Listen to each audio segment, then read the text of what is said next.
Hi, I'm Naomi. I'm Katie. And welcome to Latis TV Gamer News, bringing you all the game news straight from South Korea. Tis a spooky season and all of the MMOs are rushing out their Halloween updates in time for the holiday. So if you're planning on staying behind your PC on the 31st, why not go trick-or-treating as a demon with your very own macabre clown butler on Black Desert Online instead. The Vestillo set for male characters was designed to resemble a demon, with a horned helmet and large black wings. The Vespina set for the female characters is slightly less Judge of Doom, but does have a little horn decoration around her ponytail and a set of translucent wings. The last addition is Pietro the Butler, who, if his jester getup isn't disconcerting enough, also comes with a full face of skull makeup to match little skulls dangling from all of his clothes. There's also a sale on a bunch of other costume-esque outfits. Happy Halloween hunting. And of course, Black Desert isn't the only MMO to hop on the Halloween wagon, as Blade & Soul also launched their Blade & Ghoul event last week. The, I quote, "spooktacular party allows players over level 50 to fight off hideous monsters and nightmares plaguing the Skyway ruins." The event also features powered-up bosses and a special Warriors Odyssey buff, which increases combat experience by 50%. There are also jack-o'-lantern cosmetics and other items available to acquire via event coins. Blade & Ghoul runs until the 7th of November and is live now. But hidden amongst all the Halloween festivities is some bad news, as Nexon has announced that they will be shutting down the Korean servers for Hyper Universe. Nexon has called it a day on its side-scroller MOBA, claiming the team found it difficult to provide a satisfactory service to its Korean players. They faced some backlash when Western-influenced censorship changes were brought back to the Korean servers, which many fans attribute to the game's dwindling domestic interest. Service will continue until November 15th. If you're an international Hyper Universe player, then don't worry just yet. There are no reports regarding the English server and it is currently still up and running. And as one Nexon title falls, another emerges. It has just been announced that Nexon's first online MMORPG, Nexus: The Kingdom of Winds, will be coming to mobile. Nexus, known in Korea as Param, was first released back in 1996 and currently holds the Guinness World Record for the longest-running commercial graphical MMORPG. Its premise was originally drawn from a 1992 manhwa by Kim Jin. The game proved so iconic over the years that it was even made into a drama series earlier this year. It looks like the IP still has some legs in it, as a new mobile title based on the PC version is in development. The mobile title will be developed by Supercat Studio and is aiming for a 2019 launch. Stay tuned for any updates and developments on the new game. The ping woes of Southeast Asian TERA players are no more, as it's finally been announced that the MMORPG will be opening an official Southeast Asian server. The announcement was made by Playwith SCA last week that the server would be coming in November 2018.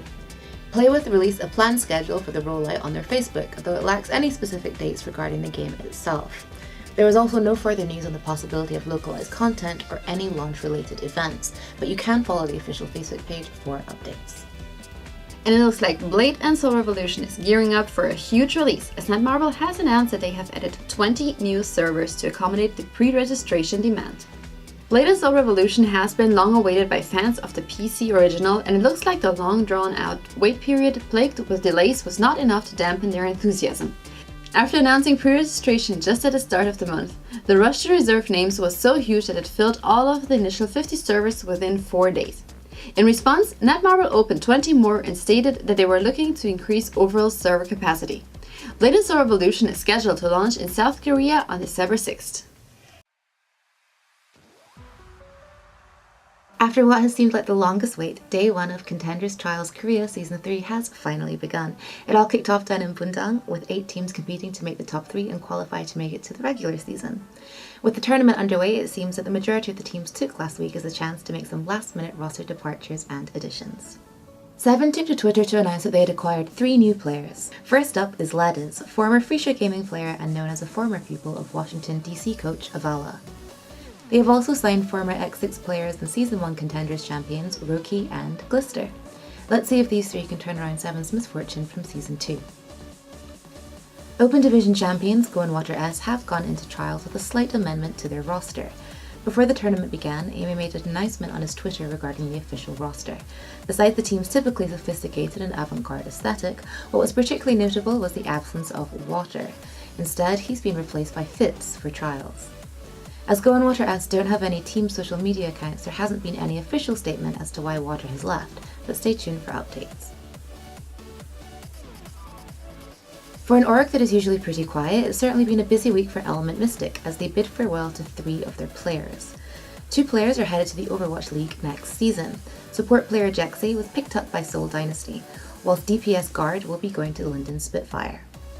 And lastly, they announced that DPS player Him Gosu will be leaving the org. While they didn't state where he'd be going in their goodbye, it was later announced that he has been picked up to play in the new Runaway roster. Element Mystic is currently holding tryouts to fill out their roster in time for the regular season. What's a week without a Fox's roster announcement?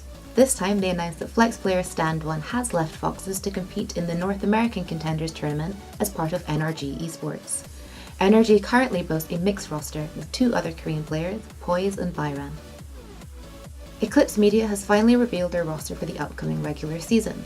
Though there's the odd new name, the lineup features players from EXL Esports, Luxury Watch Red, and Requiem 6. Eclipse acquired X6 Gaming seeding from Season 2 playoff qualification, and will see the new team in action later in the regular season. And amidst all of the buyout bad negotiation accusation drama that was buzzing around last week, Flarvin finally announced that all of the Season 2 roster for Runaway has been signed to the league. While she couldn't officially state what team they've been picked up by, she did state that every player that was part of the Season 2 Champions lineup will be playing in the league next season. But of course, focus has to be turned back to the domestic scene, as Runaway also announced some of the players that will be repping them for Contenders Season 3.